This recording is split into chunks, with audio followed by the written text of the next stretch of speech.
Ngayon, ang ituturo ko sa inyo mga kasabong ay kung paano mag-register sa GoPerya at kung paano mag-self cash in at cash out. Dito, hindi na kailangan ng agent na magpoproseso ng inyong cash in at cash out at makakaiwas ka pa sa mga scam na nagpapanggap na agent. Okay, pero bago tayo magsimula, kung hindi ka pa nakaka-subscribe sa aking channel, i-click mo lang ang subscribe button para lagi kang updated sa mga bagong videos na i-upload ko. Okay, proceed na tayo mga kasabong. Bigyan ko lang kayo muna ng idea. Itong GoPerya ay galing sa Sabong International na licensed by Pagcor. So, sobrang legit talaga itong bagong piso talpakan mga kasabong.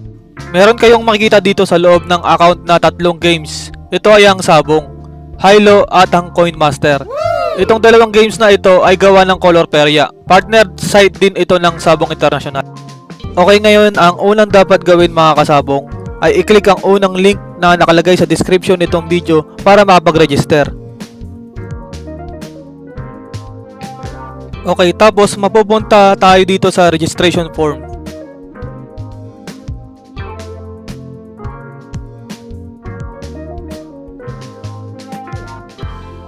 Dito pwede ka mag-register gamit ang mobile number or email.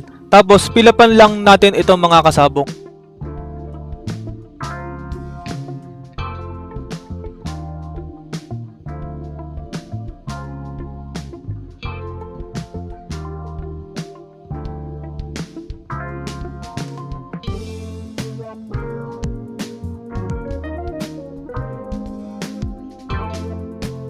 Okay, after nyo mapilapan yung form, check lang natin yung box, then click natin yung register.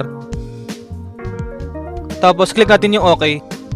Then i-click yung save sa baba para ma-save na yung login details nyo sa GoPerya. Para sa susunod na login nyo, hindi na kayo maglagay ng number at password. Tapos click nyo ang yes, authorize this.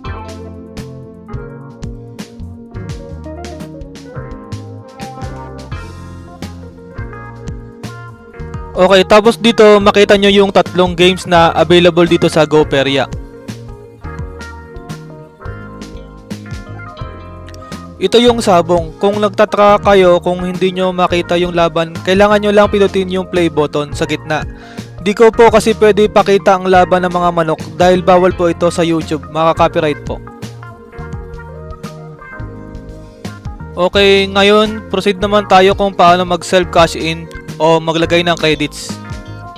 Pindutin lang natin yung 3 lines sa taas tapos i-click yung buy credits. Tapos sa outlet, click yung GCash P2P. Then dito meron kayong makikita na GCash number at name. Diyan nyo po isi-send yung ipapalagay natin na credits sa ating account.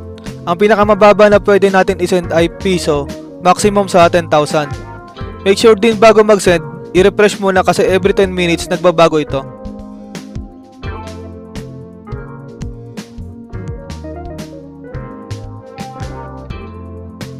Magpapalagay po ako ng 50.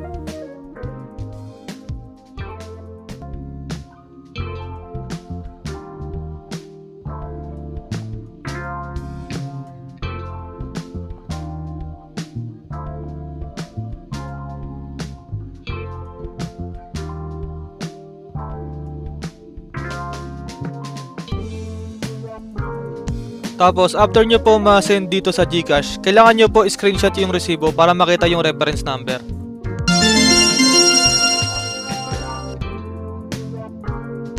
Tapos balikan na po ulit sa form para mapilapan sa amount to load. I-type lang dito kung magkano ang sinend.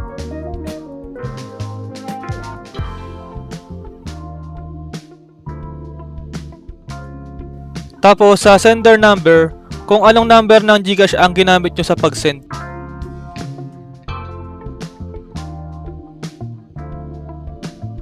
Okay, tapos dito sa reference number, makita nyo ito sa baba ng resibo na screenshot nyo kanina. I-type lang natin dito.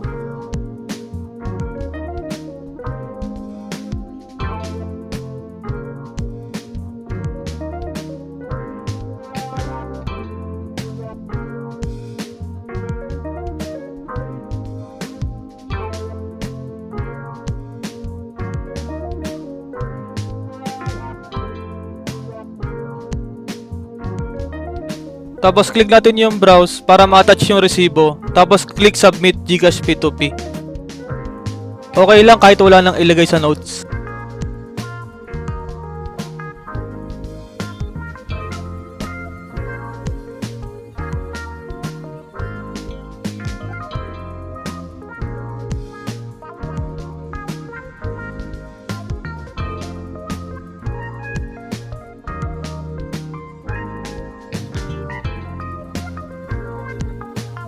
Okay, after natin maghintay ng 5 minutes, dumating na sa account ko ang 50 credits. Make sure na i-refresh nyo din para ma-check nyo kung pumasok na sa account nyo.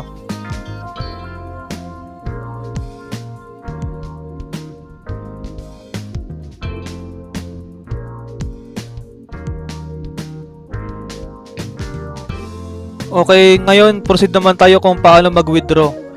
Kung bago pa lang ang account, kailangan ma-verify muna ang number nyo.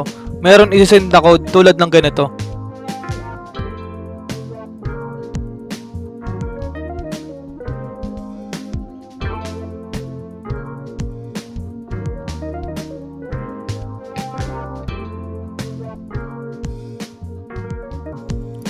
After ma-verify ang account, piliin lang natin dito ang GCash.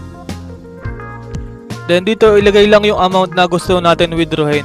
Minimum ay piso. Pwede ka na maka-withdraw at maximum na 25,000 pesos. Tapos yung GCash number kung saan i-send yung withdraw mo.